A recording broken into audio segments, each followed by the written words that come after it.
ये जो उत्तानपाद हैं, इनकी पत्नी का नाम है सुनीति। सुनीति का मतलब जो सुंदर नीति से चलती हो। सुनीति रात दिन अपने पति की सेवा करती है, लेकिन देखिए आज राजा के घर में कोई संतान नहीं है प्यारे। रानी ने राजा से कहा, बोले स्वामी, अरे घर में कोई संतान नहीं है, आपका वंश ये आगे कैसे चलेगा? आप ऐसा करिए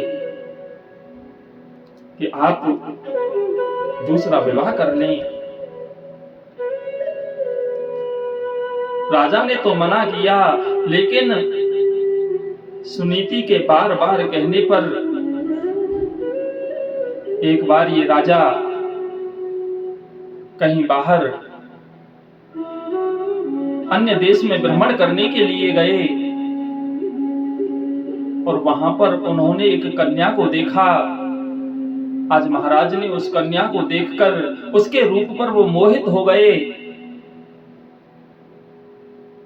और आज उस कन्या से महाराज ने विवाह कर लिया।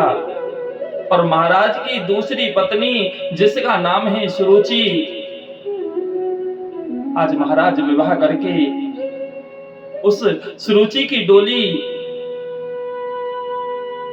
नगर की तरफ आ रही है।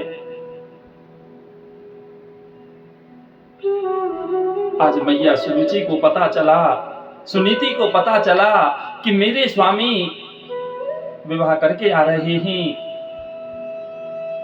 मेरी छोटी बहन आ रही है। आरती का थाल सजाया और आकर वो बड़ी रानी सुरुचि की आरती के लिए दरवाजे पर खड़ी हो गई। और जैसे ही डोली दरवाजे पर आई तो आज सुरुचि ने देखा, सेवकों से पूछा, बोले ये जो स्त्री दरवाजे पर खड़ी है, ये आखिर है कौन? सेवकों ने बताया, बोले महारानी, ये हमारी बड़ी रानी मां है। आज सुरुचि ने देखा, बोले कहीं ऐसा ना हो कि राजा, अरे बड़ी रानी होने के नाते राजा इससे अधिक प्रेम करे। बोला ऐसा आज ही मौका है। सुरुचि ने राजा को बुलाया और कहा, बोले महाराज, अगर ये घर में रहेगी तो मैं इस महल में नहीं रह सकती, या तो ये महल में रहेगी, नहीं तो मेरी डोली मेरे पिता के यहाँ पर वापस भिजवा दी जाए। आज बेचारी वो सुरुचि कि इस बात को सुनकर बड़ी रानी वो सुनीति आरती का थाल दरवाजे पर रखा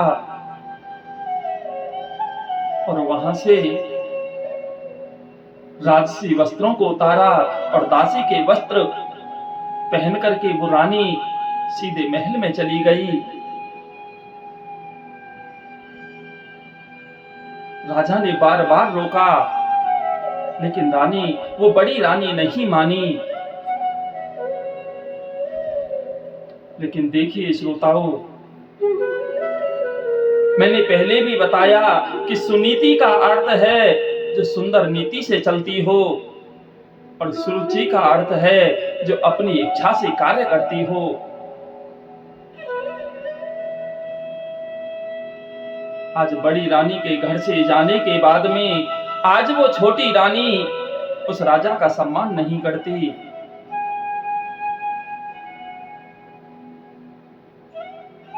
एक दिन क्या हुआ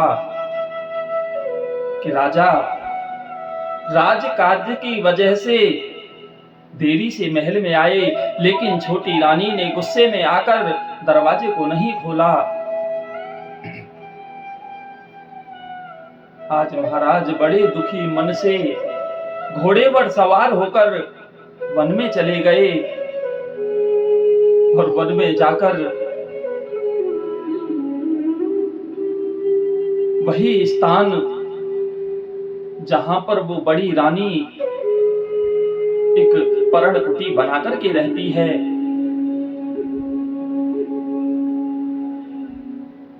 आज महाराज कुटिया के अंदर गए, आवाज लगाई तो बड़ी रानी ने महाराज को आज पहचान लिया। और देखिए श्रोताओं,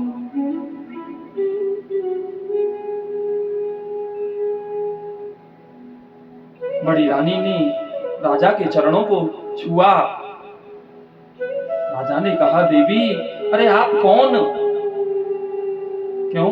क्योंकि राजा ने कभी बड़ी रानी को दासी के वस्त्रों में नहीं देखा था।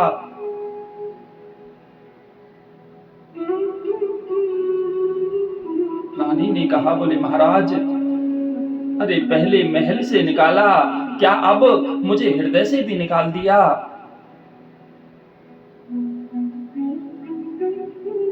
आज रानी की बातों को सुनकर वो राजा उत्तानपाद गिलानी से भर गए और कहने लगे, बोले देवी अरे तेरी जैसी देवी का जो त्याग कर दे वो अभागा मनुष्य जीवन में सुखी आखिर कैसे रह सकता है? अरे देवी तुम्हारे जैसा सम्मान मेरी छोटी पत्नी वो छोटी रानी तुम्हारे जैसा सम्मान नहीं करती।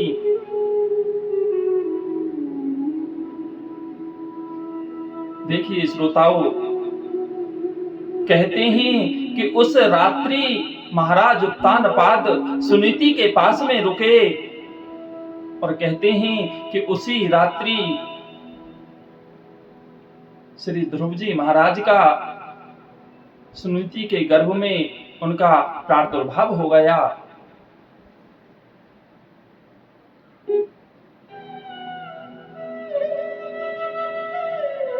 आज प्रातः काल हुई, महाराज उत्तानपाद घोड़े पर सवार होकर के महल में आए। धीरे धीरे समय व्यतीत हुआ और देखिए श्रोताओं, सुनीति के गर्भ से एक सुंदर पुत्र ने जन्म लिया जिसका नाम ध्रुव रखा गया। आज सुनीति ध्रुव को अपनी गोदी में लेकर संतों के आश्रम में जाती है, संतों की सेवा करती, संतों का सत्संग। आज ध्रुव के जीवन में परिवर्तन होने लगा और संतों की सेवा करते करते एक दिन सुनीति से संतों ने कहा, बोले बेटी अरे तू वरदान मांग, अरे तू हमारी सेवा करती है, बोले मांग तुझे क्या चाहिए? सुनीति ने संतों के सामने हाथ जोड़ करके कहा, बोले महाराज अगर आप मुझे कुछ देना चाहते हो तो केवल एक वरदान दे दो कि जो छोटी रानी है ना जिसका नाम है सुरुचि, उसके भी एक संतान हो जाए, उसके भी एक पुत्र हो जाए। संतों ने कहा, अरे बेटी सुनीति, अरे तू तो धन्य है, अरे जिस रानी ने तुझे घर से महल से बाहर निकलवा दिया और तू उसके लिए पुत्र की कामना करती है। बेटी तूने हमारी सेवा की है, हम तुझे वरदान तो देते हैं, लेकिन हमारा एक वचन है बेटी कि तेरे पुत्र से तो राजा का वंश आगे चलेगा, लेकिन छोटी रानी का जो पुत्र है ना, उसके पुत्र से वंश वृद्धि नहीं होगी। धीरे धीरे समय व्यतीत हुआ और छोटी रानी के भी एक पुत्र हुआ जिसका नाम रखा गया उत्तम।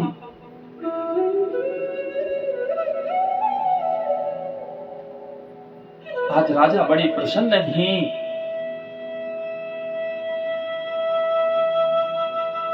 लेकिन देखिए समय की गति।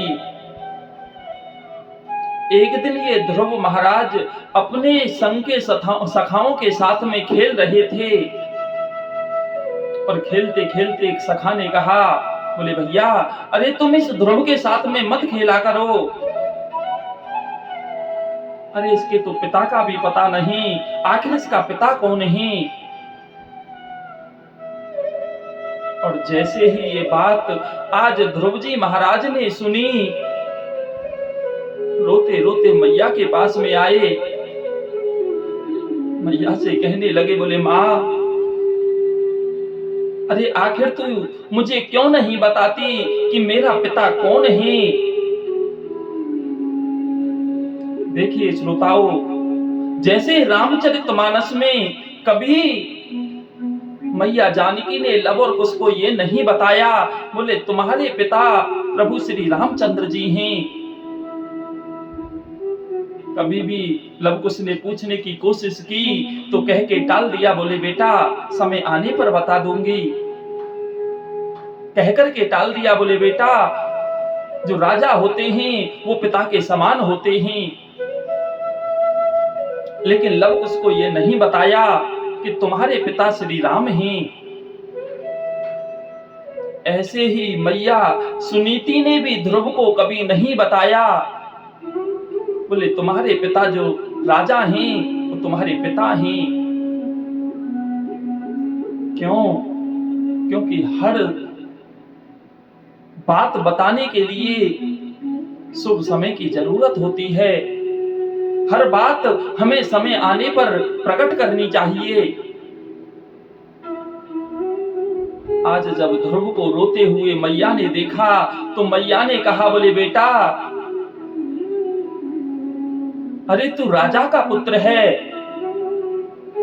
ये जो राजा उत्तानपाद है ना, वही बेटा तेरे पिता हैं। आज ध्रुव ने कहा, बोले मैया, अरे मैं राजा का पुत्र हूं। अरे तुम एक राजा की पत्नी होते हुए इस वन में आखिर क्यों रहती हैं? मैं जाकर के अपने पिताजी से मिलूंगा। आज ध्रुव जी महाराज सीधे महल की तरफ चल दिए और महल में पहुंचकर जब ध्रुव जी महाराज ने देखा कि राजा उत्तानपाद छोटे भाई उत्तम को अपनी गोदी में खिला रहे हैं, तो आज ध्रुव ने भी चाहा, बोले क्यों ना मैं भी अपने पिता की गोदी में खेलूं। और जैसे ही आज उत्तम ने पिता की गोदी में चढ़ना चाहा तो मैया सुरुचि ने अपने मन में विचार किया, बोले आज गोदी में चढ़ रहा है, कल को ये गद्दी पर भी बैठेगा। क्यों? क्योंकि ये बड़ी रानी का पुत्र है। बोले आज ही समय ही। आज सुरुचि ने ध्रुव का हाथ पकड़ा और पिता की गोदी से धक्का देकर के कह दिया, बोले ध्रुव, अरे अगर तू इस गोदी में बैठना चाहता है तो पहले जा और जाकर के तू परमात्मा का भजन कर। और जब वो परमात्मा प्रसन्न होकर के तुझे अपना दर्शन दे तो तू उनसे वरदान मांगना।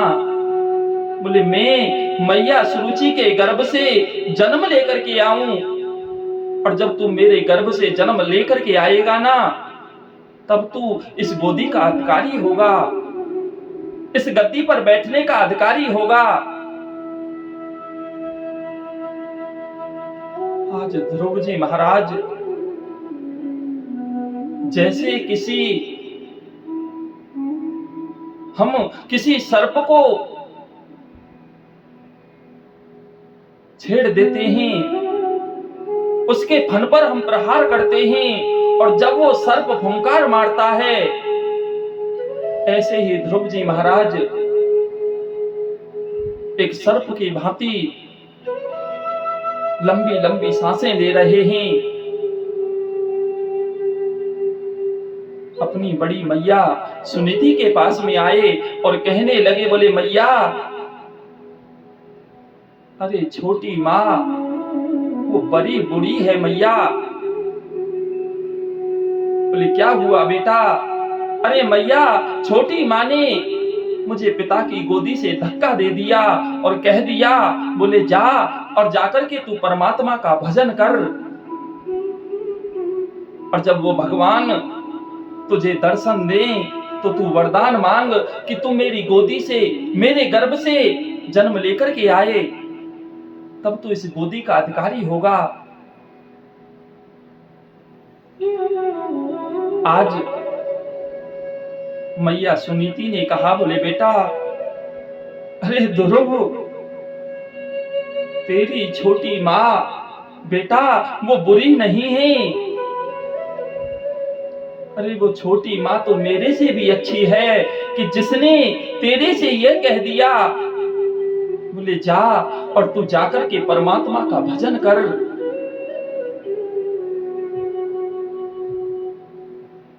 अरे बेटा, जिस बात को मैं पूरे जीवन तुझे आज तक नहीं बतला पाई, वो बात तेरी छोटी माँ ने कह दी। बोले जा और जाकर के तू परमात्मा का भजन कर।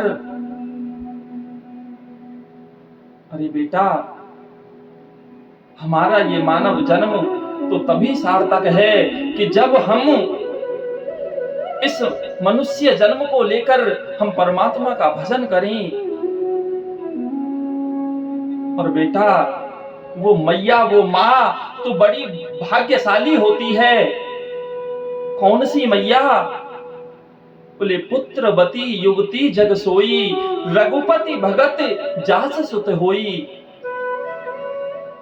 अरे जिसकी मैया के गर्भ से बेटा जन्म लेकर और वो परमात्मा के चरणों का भक्त बन जाए, परमात्मा के चरणों का दास बन जाए, बेटा वो मैया तो धन्य होती है। उस मैया की कोख वो धन्य होती है। और बेटा ध्रुव, अरे जब तेरी मैया ने ये कहा है ना, बोले जा तू परमात्मा का भजन कर,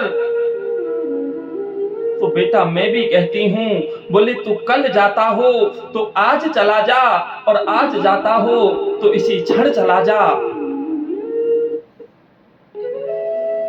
क्यों? क्योंकि मैं संसार से कहूंगी कि मैं ध्रुव की माता हूं।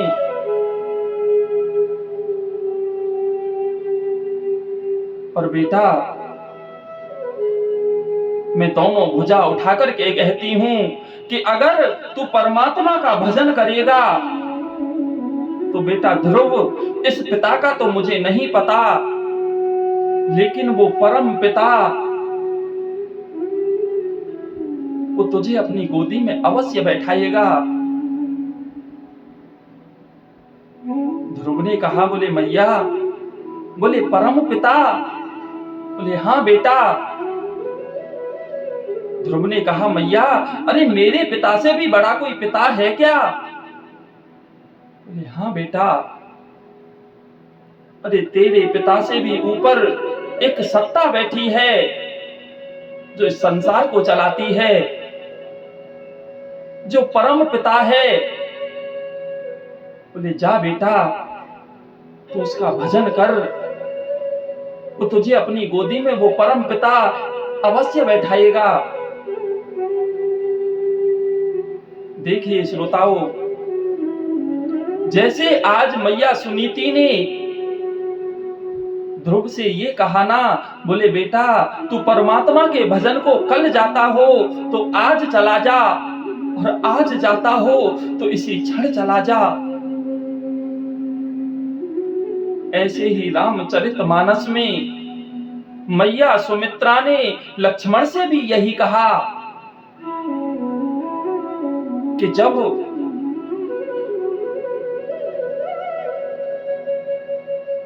माता कैकेयी ने राम के लिए 14 वर्षों का वनवास मांगा कि तापस वेश विशेष उदासी और 14 वर्ष राम वनवासी, तो आज लक्ष्मण जी को पता चला, बोले प्रभु श्री राम माता जानकी दोनों वन में जा रहे हैं। बोले मैं भी वन में साथ जाना चाहता हूं। तो आज लक्ष्मण जी वन में साथ जाने के लिए, आज्ञा लेने के लिए मैया सुमित्रा के पास में गए और मैया से कहा, बोले मां, बड़े भैया राम और माता जानकी दोनों 14 वर्षों के लिए वन में जा रहे हैं। इस अयोध्या को छोड़कर 14 वर्षों के लिए वो दोनों वन में जा रहे हैं और मैया मैं भी उनके साथ में जाना चाहता हूं। तो मैया सुमित्रा ने कहा, बोले लक्ष्मण, अरे तू कहता है कि मेरा राम और 14 वर्षों के लिए इस अयोध्या को छोड़कर के वन में जा रहा है। बोले बेटा ऐसा कभी नहीं हो सकता। आज लक्ष्मण ने कहा, बोले मैया तुम महल के अंदर बैठी हो, तुम्हें नहीं पता कि इस अयोध्या में आखिर चल क्या रहा है। माता कैकेयी ने वरदान मांगा है, पिता ने भी आज्ञा दे दी है और प्रभु श्री राम माता जानकी दोनों अयोध्या को छोड़ करके जा रहे हैं। बोले नहीं लक्ष्मण, अरे राम कभी इस अयोध्या का त्याग कर ही नहीं सकता। अरे तू ये कहता है कि राम, अरे प्यारे इस अयोध्या से राम नहीं है, बल्कि इसका उल्टा है कि अयोध्या से राम नहीं बल्कि राम से अयोध्या है।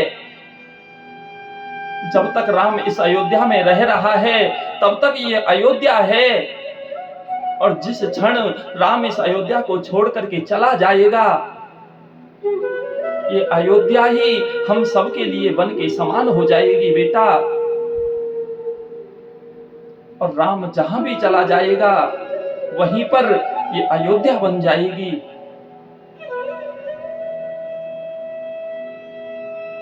मैया सुमित्रा ने कहा, बोले बेटा अरे तू राम के साथ में जाना चाहता है तो जा, अरे तुझे मेरे पास में आने की क्या जरूरत थी। अरे आज्ञा लेनी थी तो मेरे से क्यों। अरे लक्ष्मण, मैं और महाराज दशरथ तो तेरे एक संबंध के माता पिता हैं। अरे तेरे माता पिता तो कोई और हैं बेटा। लक्ष्मण ने पूछा, बोले मैया मेरे माता पिता कौन। कि तात तुम्हारे मात वैदेही और पिता राम सब भांति स्नेही। बोले बेटा अगर तुम्हारी मैया कोई है तो वो माता जानकी और तुम्हारे पिता कोई हैं तो वो प्रभु श्री राम हैं। अरे बेटा आज्ञा लेनी थी तो उनसे आज्ञा लेता और तू वन में चला जाता। और बेटा तू राम और सीता के साथ में वन जा रहा है तो मेरी एक बात याद रखना बेटा लक्ष्मण। बोले क्या मैया। बोले बेटा तू कभी भी हमें स्वप्न में भी याद मत करना। बोले क्यों मैया। बोले तू हमें याद करेगा और याद करने के बाद में तेरा हृदय व्याकुल हो जाएगा और जब तेरा मन व्याकुल होगा तो तू अपने पिता राम और माता जानकी की सेवा नहीं कर पाएगा। लक्ष्मण ने कहा, बोले मैया, तुमने कहा है कि कभी स्वप्न में भी हमें तू याद मत करना। और मैया, सोने के बाद में ये पता नहीं चलता कि ये स्वप्न देखा जाए या ये स्वप्न ना देखा जाए। अरे मैया, स्वप्न पर किसी का जोर नहीं है, लेकिन मैया, मैं तुम्हारे चरणों की सौगंध खाकर के कहता हूं कि आज के बाद मैं 14 वर्षों तक कभी सोऊंगा नहीं। क्यों? क्योंकि जब सोऊंगा नहीं तो स्वप्न नहीं आएगा, और स्वप्न नहीं आएगा तो मुझे तुम्हारा दर्शन नहीं होगा, और जब तुम्हारा दर्शन नहीं होगा तो मेरा मन व्याकुल नहीं होगा, और जब मेरा मन व्याकुल नहीं होगा तो प्रभु श्री राम और माता जानकी की सेवा करने में कोई विघ्न नहीं आएगा। आज सुमित्रा ने कह दिया, बोले बेटा, अगर तू राम के साथ में जाना चाहता है तो तू कल जाता हो तो आज चला जा, और आज जाता हो तो इसी क्षण चला जा।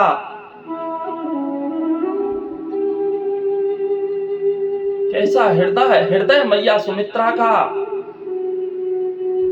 जो राम और सीता की सेवा में अपने पुत्र को 14 वर्षों के लिए भेज दिया। अगर रामचरितमानस में माता सुमित्रा का हृदय देखना है तो आगे की कथा एक प्रसंग आता है। मैया सुमित्रा का हृदय कितना बड़ा है कि जब माता जानकी का हरण हो जाता है, राम रावण की सेना में युद्ध होता है, और वो मेघनाद लक्ष्मण को शक्ति मार करके चला जाता है, और हनुमान जी महाराज संजीवनी बूटी लेने के लिए जाते हैं, और उस द्रोणागिरी पर्वत को जब अपने हाथ पर रख करके आज हनुमान जी उस अयोध्या के ऊपर से जा रहे थे, तो भरत जी ने अपने मन में विचार किया, बोले लगता है कि इस अयोध्या के ऊपर से कोई राक्षस जा रहा है। कि निश्चर मनि अनुमान भरत जी ने मन में सोचा, बोले कोई राक्षस जा रहा है।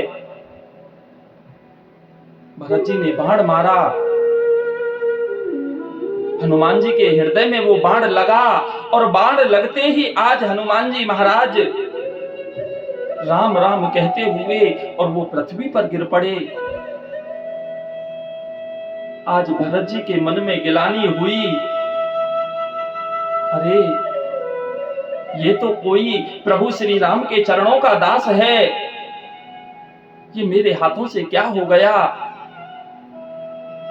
आज भरत जी महाराज ने दोनों हाथ जोड़े और हृदय से कहा, अगर मैं मन क्रम वचन से प्रभु श्री राम के चरणों का दास हूं तो ये व्यक्ति जो कोई भी हो, ये उठ करके खड़े हो जाएं।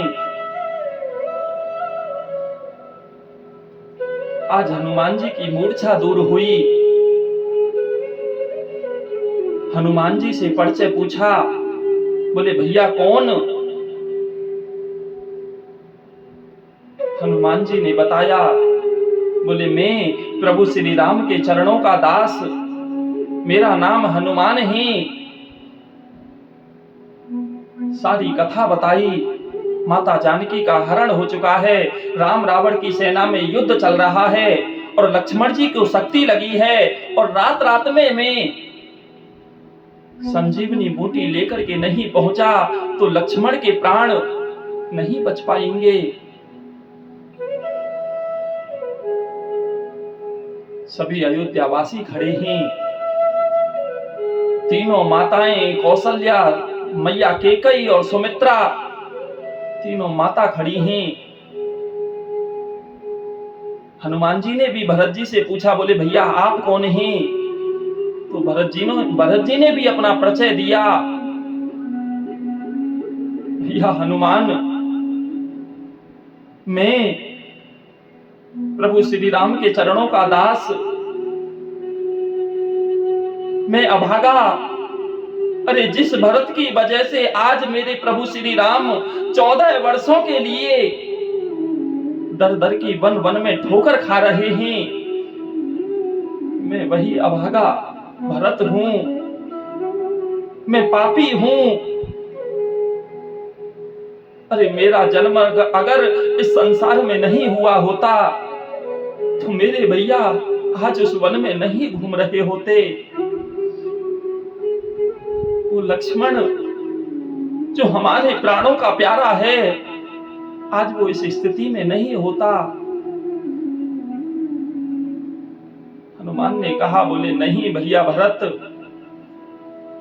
आप पापी नहीं हो सकते। अरे आप जैसा भक्त परमात्मा के चरणों का कोई नहीं हो सकता। अरे जितनी कृपा प्रभु श्री राम की आपके ऊपर है, उतनी तो शायद मेरे भी ऊपर नहीं। अगर इतनी कृपा मेरे ऊपर होती तो आज जैसे आपने, मैं तो आपसे भी नीचा हूं। अरे मेरे को तो प्रभु श्री राम के ऊपर इतना भरोसा नहीं रहा। मैं अगर लक्ष्मण के सामने खड़े होकर के इस बात को कह देता कि अगर मैं मन क्रम वचन से प्रभु श्री राम के चरणों का दास हूं, तो लक्ष्मण जी उठ करके खड़े हो जाएं। मेरे से तो आप धन्य हैं।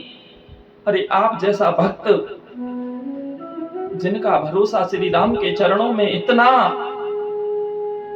अरे ये भरोसा मुझे क्यों नहीं समझ में आया।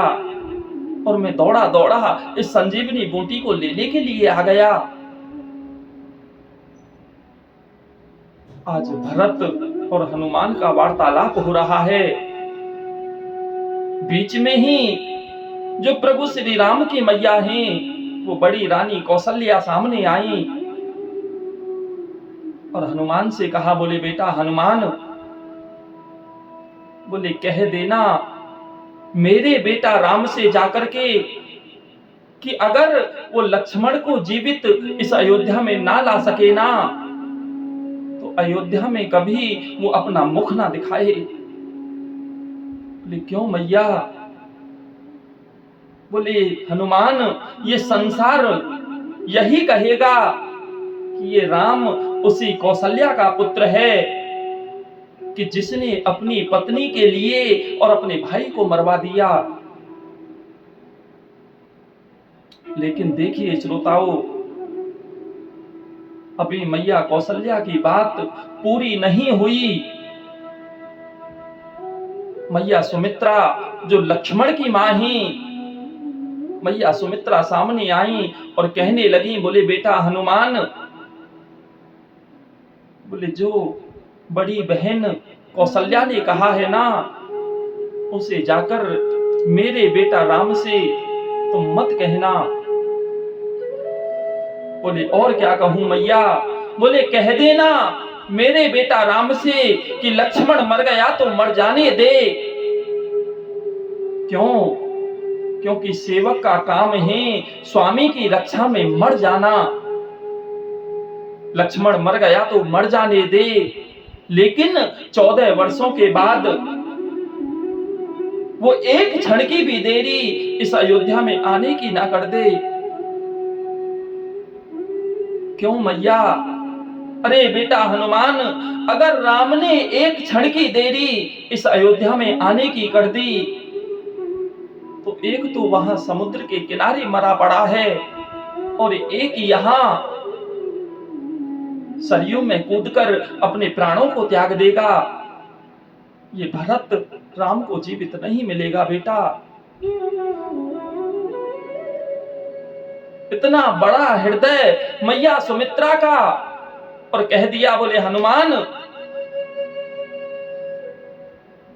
बोले राम से जाकर के कह देना, बोले लक्ष्मण मर गया तो मर जाने दे।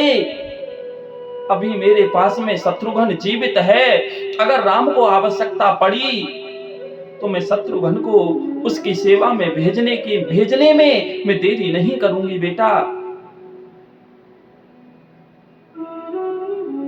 इतना बड़ा हृदय मैया सुमित्रा का। अरे जिसका बेटा मरा पड़ा हो, रात्रि रात्रि का जीवन बचा हो, और वो मैया ये कह दे, बोले अभी मेरे पास में छोटा पुत्र है और राम को आवश्यकता पड़ी तो मैं भेजने में देरी नहीं करूंगी। लेकिन देखिए श्रोताओं, अभी मैया सुमित्रा की बात पूरी नहीं हुई। लक्ष्मण की जो पत्नी है ना, जिनका नाम है उर्मिला, आज वो उर्मिला सामने आई और कहने लगी, बोले हनुमान, अरे बेटा तुम क्या कहते हो? बोले मेरे पति के शक्ति लगी है। बोले हाँ मैया। बोले मैं नहीं मानती।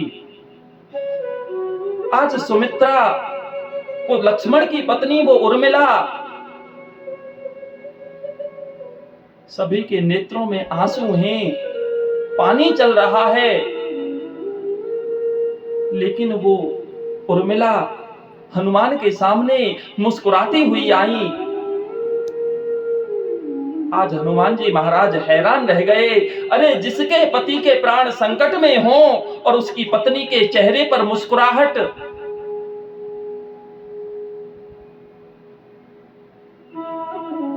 आज उर्मिला ने कहा, बोले हनुमान तुम ये बताओ, बोले मेरे पति आखिर कर क्या रहे हैं? बोले तुम्हारे पति मरणासन स्थिति में अपना सर प्रभु श्री राम की गोदी में रखकर मरणासन स्थिति में मानो वो सो रहे हैं, और प्रभु श्री राम क्या कर रहे हैं? हनुमान ने बताया, बोले प्रभु श्री राम मैया वो रो रहे हैं। आज उर्मिला ने हनुमान की बात को पकड़ लिया। बोले हनुमान, अरे तुम एक रात्रि की बात करते हो, तुम 10 रात्रि से अयोध्या में रुको,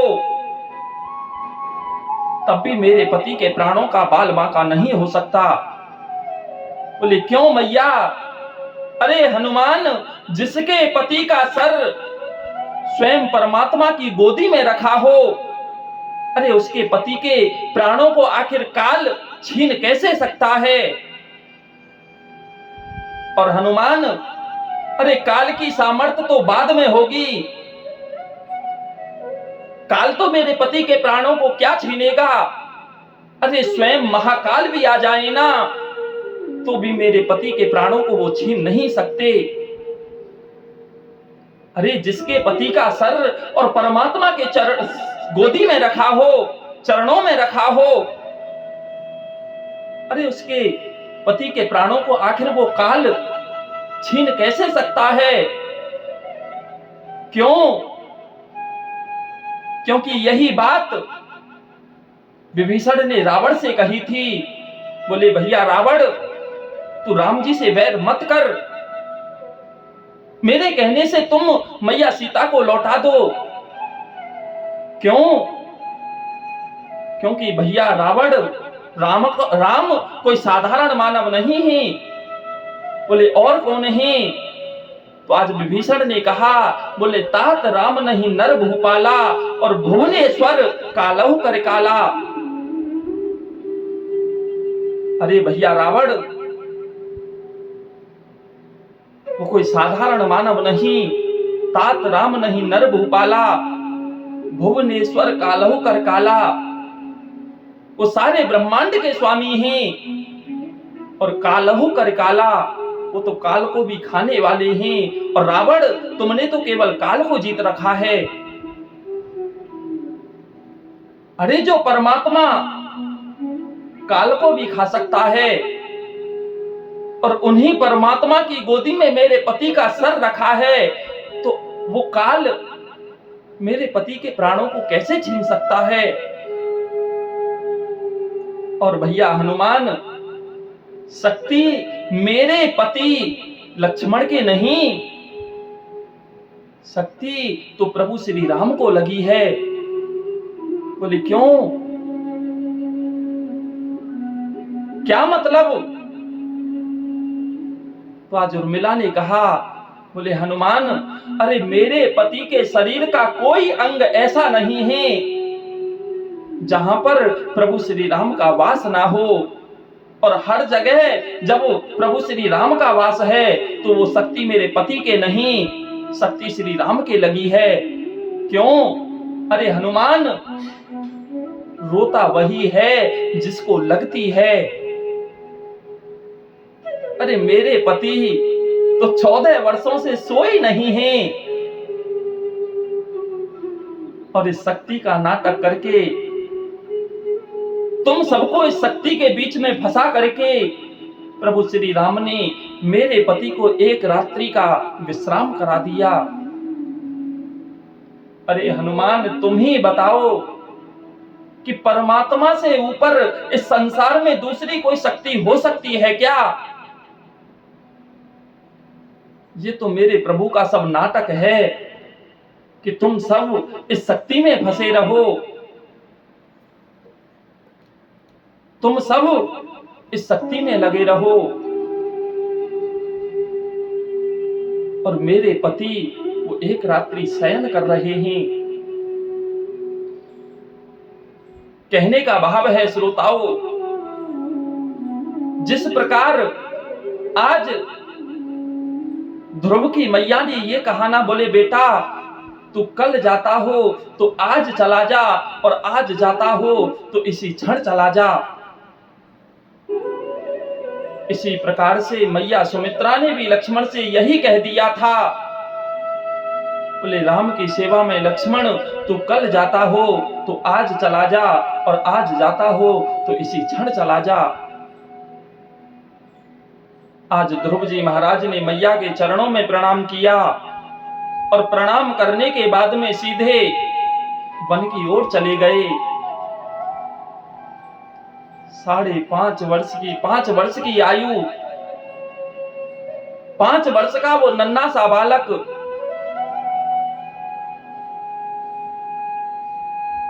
आज नारद जी ने देखा, बोले ये छोटा सा बालक और जिद करके इस वन में आया है। अरे देखूं तो सही, इसका जो संकल्प है वो दृढ़ है, या मैया के फटकारने पर ये जंगल में ऐसे ही चला आया है। नारद जी पास में आए, ध्रुव जी से पूछा, बोले बेटा अरे इस घने जंगल में तुम क्यों घूम रहे हो? ध्रुव ने बताया, बोले महाराज मैं परमात्मा की प्राप्ति के लिए इस जंगल में आया हूं। नारद जी ने कहा, बोले बेटा जंगल में परमात्मा नहीं रहता, अरे इस जंगल में तो शेर रहता है और वो तुम्हारा भक्षण कर जाएगा। आज नारद जी परीक्षा कर रहे हैं, लेकिन धन्य है वो बालक ध्रुव। ध्रुव ने कहा, बोले बाबा अरे मेरी मैया तो कहती है कि सिय राम में सब जग जानी, और करहु प्रणाम जोर जुग पानी। ये सारा संसार सीता राममय है, और जब सब में परमात्मा है तो क्या उस शेर में परमात्मा नहीं रहता?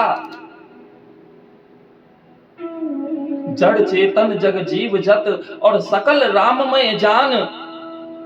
अरे वो परमात्मा जड़ में भी है, वो चेतन में भी है, तो वो शेर आखिर मुझे क्यों खाएगा? आज नारद जी समझ गए, बोले बेटा मन में विचार किया, बोले इसका जो संकल्प है वो दृढ़ संकल्प है।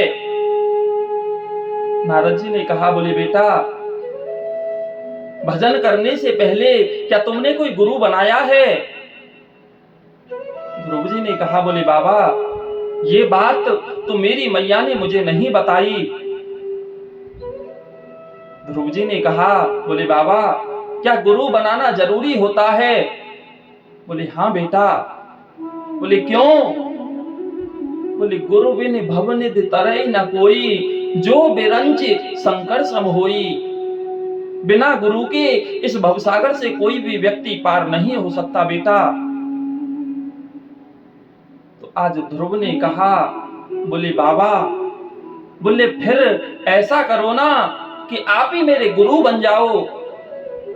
और नारद जी यही चाहते थे कि अगर ये ध्रुव मेरे से कह दे कि तुम ही मेरे गुरु बन जाओ,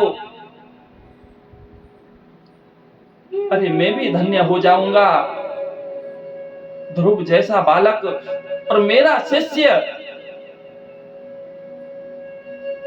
आज नारद जी ने ध्रुव के कान में 12 अक्षर मंत्र ओम नमो भगवते वासुदेवाय ये मंत्र कान में कह दिया।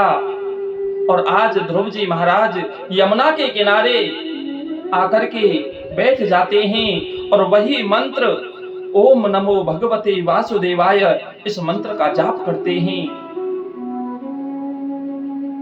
पहला महीना प्रारंभ हुआ। पहले महीने में तीसरे दिन भजन से उठते हैं तो वृक्ष से फल तोड़ करके वो फल पा लेते हैं। दूसरा महीना प्रारंभ हुआ, छठे दिन भजन से उठते हैं। अब फल का सेवन छोड़ दिया, केवल पत्ते खाकर के आज भजन अविश्राम गति से भजन चल रहा है। भजन का तीसरा मास प्रारंभ हुआ। ध्रुव जी महाराज 9वें दिन उठते हैं, पत्तों को भी छोड़ दिया, केवल जलपान करते हैं और भजन पर बैठ जाते हैं। चौथा महीना प्रारंभ हुआ, जल को भी छोड़ दिया, केवल श्वास पी करके भजन चल रहा है। और 5वां महीना जैसे ही भजन का प्रारंभ हुआ, आज ध्रुव जी महाराज ने श्वास लेना भी छोड़ दिया और श्वास को खींचा और खींच करके अपने ब्रह्म रंध्र में जाकर के श्वास को एकत्रित कर दिया। आज जैसे ही ध्रुव जी महाराज की श्वास रुकी तो देखिए श्रोताओं, आज त्रिलोकी की श्वास रुक गई। ऐसा प्रताप ध्रुव जी महाराज के भजन का। सभी देवता दौड़े दौड़े भगवान के पास में गए और कहने लगे, बोले प्रभु, अरे हम सबको श्वास नहीं मिल पा रही है, आखिर त्रिलोकी में ऐसा क्या हुआ है कि हम सबकी श्वास बंद हो गई। भगवान ने कहा, बोले देवताओं, मेरा एक नन्हा सा बालक मेरा भजन कर रहा है और उसने अपनी श्वास को खींचकर ब्रह्म रंध्र में ले जाकर के रोक रखा है। आप धैर्य रखें, मैं जाता हूं और जैसे ही उस बालक की श्वास चलेगी तुम सबकी नॉर्मल हो जाएगी। देखिए श्रोताओं, आज देवताओं से भगवान ने ये नहीं कहा, बोले जाकर के मैं ध्रुव को दर्शन दूंगा, बल्कि ये कहा, बोले मैं देखूं तो सही, बोले जाकर के मैं ध्रुव का दर्शन करूंगा, बोले मैं देखूं तो सही वो नन्हा सा बालक आखिर है कैसा जिसने समस्त त्रिलोकी की श्वास को रोक दिया। आज भगवान आए और आकर के जो छवि ध्रुव के हृदय में, जिस झांकी का हृदय में वो ध्रुव जी महाराज दर्शन कर रहे थे, आज भगवान ने उस झांकी को समेट लिया। और जैसे ही वो झांकी ध्रुव जी महाराज के हृदय से हटी, आज ध्रुव जी महाराज ने अपने दोनों नेत्रों को खोला तो क्या देखते हैं कि जो झांकी ध्रुव जी महाराज के हृदय में थी, आज वही झांकी ध्रुव जी महाराज के सामने खड़ी है।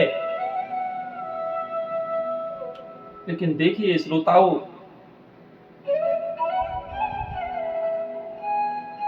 बहुत समय हो गया, लेकिन ध्रुव जी महाराज भगवान से कुछ कहते नहीं हैं। क्यों? क्योंकि छोटी सी अवस्था है, कुछ बोलना नहीं आता। आज भगवान ने अपना पांचजन्य नामक शंख ध्रुव जी महाराज के कपोल से यानी गाल से लगाया, तो वेद वेदांत का सार आज ध्रुव जी महाराज के अंदर प्रविष्ट हो गया। बोलिए श्री ध्रुव जी महाराज की जय। आज भगवान का दर्शन करके, भगवान के चरणों में प्रणाम करके ध्रुव जी महाराज को भगवान ने आशीर्वाद दिया। भगवान ने कहा, बोले बेटा, बोले वरदान मांगो। भगवान की इस बात को सुनकर ध्रुव ने कहा, बोले प्रभु, अरे आपके चरणों का दर्शन, आपकी छवि का दर्शन जिसने कर लिया हो वो क्या मांगेगा। लेकिन देखिए श्रोताओं, भगवान से कुछ नहीं छुप सकता। भगवान जानते हैं कि ये ध्रुव पिता की गोदी में बैठना चाहता था, वो गद्दी पर बैठना चाहता था। आज भगवान ने कहा, बोले ध्रुव, 36,000 वर्ष तक तो तुम राज्य चलाना, और समय व्यतीत होने के बाद, अवस्था पूरी होने के बाद में बेटा मेरा वरदान है, इस संसार का नियम है कि जो इस संसार में आया है उसे यहां से इस शरीर को छोड़ करके जाना पड़ेगा। लेकिन जा ध्रुव, अरे बेटा मेरा आशीर्वाद है कि तुम सह शरीर इस मृत्यु लोक को छोड़कर, तुम्हारे लिए मैंने एक लोक की व्यवस्था पहले से कर रखी है, वो ध्रुव लोक तुम्हारे लिए, तुम्हारा इंतजार कर रहा है। आज ध्रुव जी महाराज परमात्मा की स्तुति करके, परमात्मा के चरणों में प्रणाम करके अपने महल की तरफ आ रहे हैं। और देखिए श्रोताओं,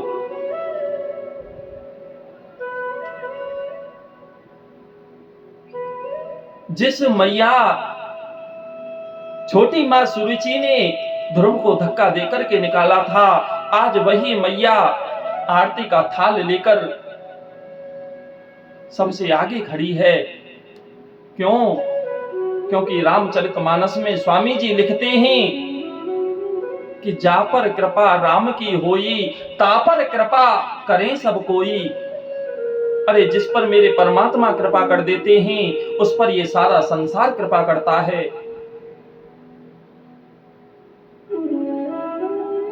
परमात्मा की कृपा तो अनूठी है।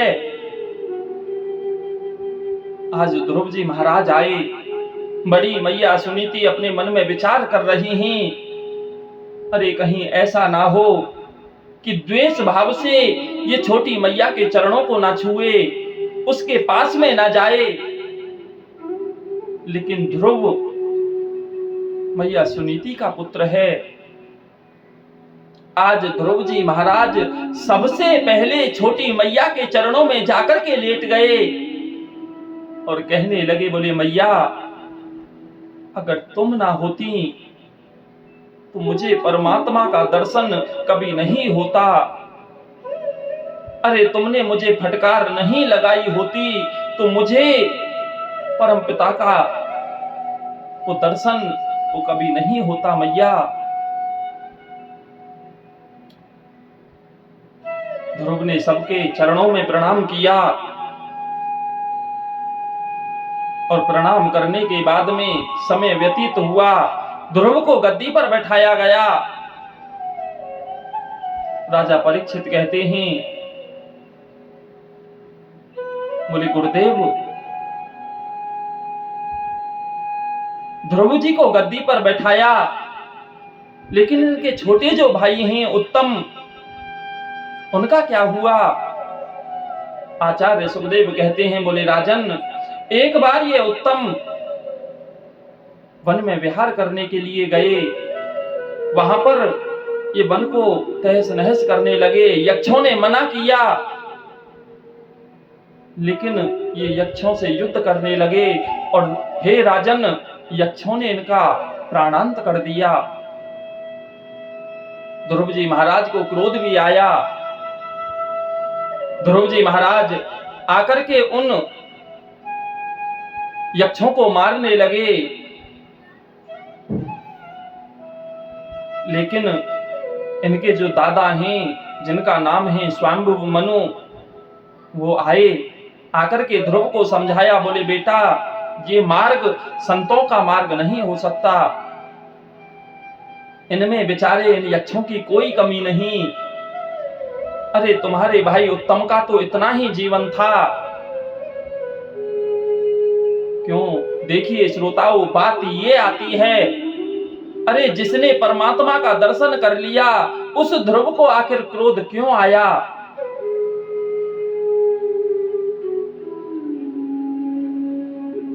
अरे प्यारे, परमात्मा का दर्शन तो कर लिया, लेकिन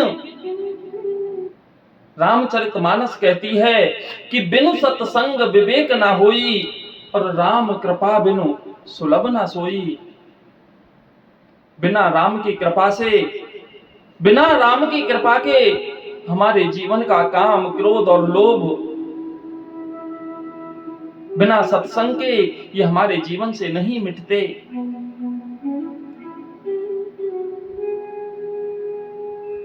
आज धीरे धीरे समय व्यतीत हुआ और देखिए श्रोताओं, 36,000 वर्ष पूर्ण होने के बाद में ध्रुव जी महाराज के लिए